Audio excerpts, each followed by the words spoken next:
গাজা উপত্যকার উত্তরাঞ্চলে যুদ্ধ বন্ধ করতে বিক্ষোভ করছে কয়েকশো ফিলিস্তিনি। এ সময় স্বাধীনতাকামী সশস্ত্র গোষ্ঠী হামাসকে বলা হয় চলে যেতে। Out out out, Hamas get out বলে স্লোগান দেন তারা। গত মঙ্গলবারই এই বিক্ষোভ হয়েছে, যাতে হামাসকে ক্ষমতা থেকে সরে যেতে বলা হয়। বিক্ষোভ হয়েছে বৃহস্পতিবারও। সামাজিক যোগাযোগ মাধ্যমে ছড়িয়ে পড়া ভিডিওতে এসব দৃশ্য দেখা যায়। বার্তা সংস্থা রয়টার্স বলছে 2023 সালের অক্টোবরে হামাস ইসরায়েল সংঘাত শুরুর পর এমন ঘটনা এই প্রথম দেখা গেল। উত্তর গাজার সবচেয়ে বিধ্বস্ত এলাকাগুলোর মধ্যে একটি। ঘনবসতিপূর্ণ এই এলাকার বেশিরভাগ ভবন ধ্বংসস্তূপে পরিণত হয়েছে এবং সংঘর্ষ থেকে বাঁচতে বাসিন্দাদের বেশিরভাগ অংশ বের হয়ে কয়েকবার স্থানান্তরিত হয়েছে। এই ঈদে জামা জুতো অ্যাকসেসরিজের ডিসকাউন্ট। এই অবস্থায় নতুন করে সম্প্রতি হামলা চালায় ইসরায়েলি প্রতিরক্ষা বাহিনী IDF। এবার হামাসের বিরুদ্ধে বিক্ষোভ দেখা গেল।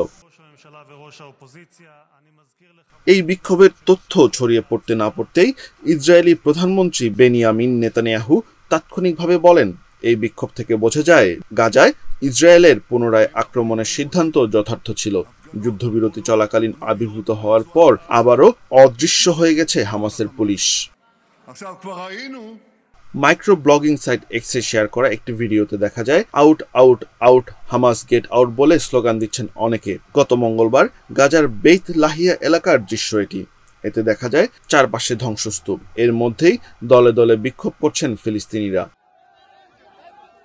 নাম ব্যবহার না করার শর্তে একজন প্রত্যক্ষদর্শী রয়টার্সকে বলেন, এটি যুদ্ধের বিরুদ্ধে একটি স্বতঃস্ফূর্ত সমাবেশ ছিল, কারণ মানুষ ক্লান্ত এবং তাদের যাওয়ার কোনো জায়গা নেই। অনেকে হামাসের বিরুদ্ধে স্লোগান দিচ্ছিলেন হামাসকে বের করে দাও বলে, তবে সবাই করেননি। মানুষ ক্লান্ত এবং কাউকেই দোষ দেওয়া উচিত নয়। সোশ্যাল মিডিয়ায় বুধবার গাজার শহরের উপকণ্ঠ সেজাইয়ায় শত শত মানুষের বিক্ষোভের একটি ভিডিও প্রচার হয়েছে। ভিডিওতে দেখা যায় বিক্ষোভকারীরা হামাসকে সরিয়ে দেওয়ার দাবি জানিয়েছেন। এর ফলে ইঙ্গিত পাওয়া যাচ্ছে যে হামাস বিরোধী বিক্ষোভ ছড়িয়ে পড়তে পারে। রয়টার্স ভিডিওটির সত্যতা যাচাই করতে পারেনি। এদিকে হামাসের জ্যেষ্ঠ কর্মকর্তা বাসেম নাইম বলেছেন, যুদ্ধের ফলে সৃষ্ট দুর্ভোগের প্রতিবাদ করার অধিকার জনগণের রয়েছে, তবে পরিস্থিতিকে কাজে লাগিয়ে সন্দেহজনক রাজনৈতিক এজেন্ডা তৈরির নিন্দা জানিয়েছেন। তিনি বলেন, তারা কোথা থেকে এসেছে, পশ্চিম তীরে কি ঘটছে, কেন তারা সেখানে আগ্রাসনের বিরুদ্ধে প্রতিবাদ করে না বা এই আগ্রাসনের নিন্দা জানাতে মানুষকে রাস্তায় নামতে দেয় না। প্রতিদ্বন্দ্বী ফাতা আন্দোলন হামাসকে গাজা উপত্যকার ফিলিস্তিন জনগণের আহ্বানে সাড়া দেওয়ার আহ্বান জানানোর কয়েক ঘন্টা পরেই গাজার ভবিষ্যৎ নিয়ে ফিলিস্তিনি গোষ্ঠীগুলোর মধ্যে উত্তেজনার প্রতিফলন ঘটল। ফাতা অধিকৃত পশ্চিম তীরে ফিলিস্তিন কর্তৃপক্ষের নেতৃত্ব দেয়। ব্রিটিশ সংবাদ মাধ্যম BBC বলছে, 2007 সাল থেকে গাজায় হামাস এককভাবে শাসন করে আসছে। ওই বছর নির্বাচনে ফাতাকে হারিয়ে তারা এককভাবে গাজার নিয়ন্ত্রণ নেয়। সেখানে ফাতার রাজনীতিও অনেকটা শেষ হয়ে যায়। গাজায় নৃশংস ইসরায়েলি হামলা শুরুর পর হামাসের বিরুদ্ধে সমালোচনা বাড়তে থাকে। রাজপথ ও অনলাইনে সেই সমালোচনা চলছে, প্রচুর সমর্থন রয়েছে। অবশ্য তাদের জনসমর্থন কতটা কমেছে সেটা নিখুঁতভাবে জানার সুযোগ নেই।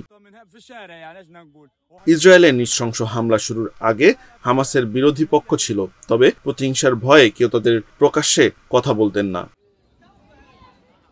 গাজার স্বাস্থ্য মন্ত্রণালয় জানিয়েছে, ইসরায়েলের হামলায় এখন পর্যন্ত 50,144 জন ফিলিস্তিনি নিহত হয়েছেন। আহত হয়েছেন 1,13,704 জন। তবে গাজার সরকারি মিডিয়া অফিস জানিয়েছে, নিহতের প্রকৃত সংখ্যা 61,700 ছাড়িয়েছে। কয়েক হাজার ফিলিস্তিনি ধ্বংসস্তূপের নিচে চাপা পড়ে নিখোঁজদের মৃত বলে ধরে নেওয়া হচ্ছে বলে জানিয়েছে মিডিয়া অফিস।